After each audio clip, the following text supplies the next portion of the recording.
Diddy is on a free fall to the bottom, but he is not the only one falling because he is taking a lot of people down with him, including his sons Justin and Christian, and now his boo thing.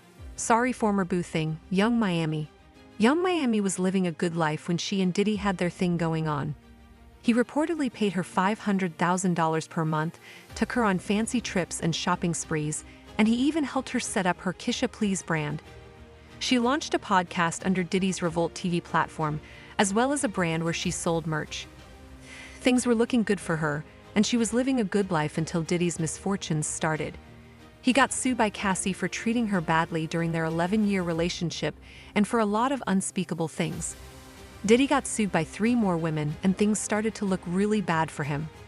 He started to lose money, and brands started to distance themselves from him because he was making them look really bad. Diddy eventually released a statement to deny the allegations, saying, "Enough is enough.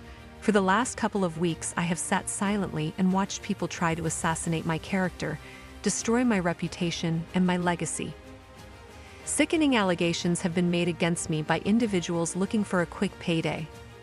Let me be absolutely clear, I did not do any of the awful things being alleged. I will fight for my name, my family, and for the truth." But at this point, things had already gone too badly for Diddy, and even his own brand Revolt TV distanced itself from him, forcing him to step down as chairman of the brand. They released a statement on Instagram saying, "Sean Combs has stepped down from his position as chairman of Revolt." While Mr. Combs has previously had no operational or day-to-day role in the business, this decision helps to ensure that Revolt remains steadfastly focused on our mission to create meaningful content for the culture and amplify the voices of all Black people throughout this country and the African diaspora. They continued, "Our focus has always been one that reflects our commitment to the collective journey of Revolt, one that is not driven by any individual but by the shared efforts and values of our entire team on behalf of advancing, elevating, and championing our culture, and that continues."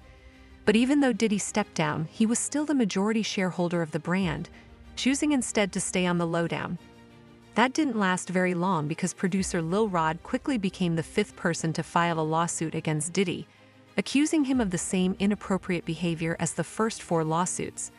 Not long after this, Homeland Security got involved in this case, and a massive raid was carried out on Diddy's houses in LA and Miami.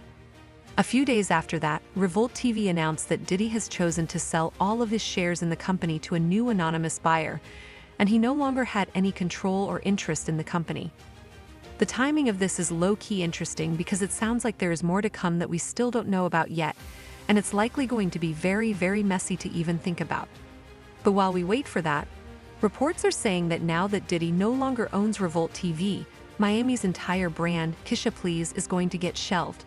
It was basically a pet project to Diddy anyway, and he has sold the rights to the new anonymous owner who has zero interest in continuing the brand. As y'all can expect, YungMiami is not taking this well because she is going to lose a lot of money now that CareshaPlease is getting shelved. She holds Diddy 100% accountable for this because she thinks that it's his fault that he got exposed. She claims that all Diddy had to do was be more careful with his actions, but instead he got sloppy and got exposed. And now she's suffering the consequences and losing everything. Well, she isn't going down without a fight because she is allegedly trying to salvage the situation as best as she can, and she is allegedly planning to snitch on Diddy to save herself. Allegedly, the fans are also looking at her hard in this case because she was Diddy's boo thing, and she knew what was going on with Diddy all along. And if there is one thing that Miami isn't about to do, it's going down for Diddy's crimes, especially since he got her CareshaPlease brand snatched from under her. From the way she sees it, he showed her no loyalty and she doesn't owe him anything in return, so she's going to save herself, even if it means that he goes to prison. The situation is a mess, and this is what fans had to say. Did he stop them sugar baby payments and Caresha wasted no time? YungMiami, after taking $1 million deal with the DA to testify against Diddy, and y'all holding YungMiami accountable. If she snitches on Diddy, it's going to be interesting to see how this plays out. But y'all let me know how y'all feel about this hot mess of a situation. Then check out this next video. Please note that some parts of the text were left unchanged as they seem to be stylistic choices.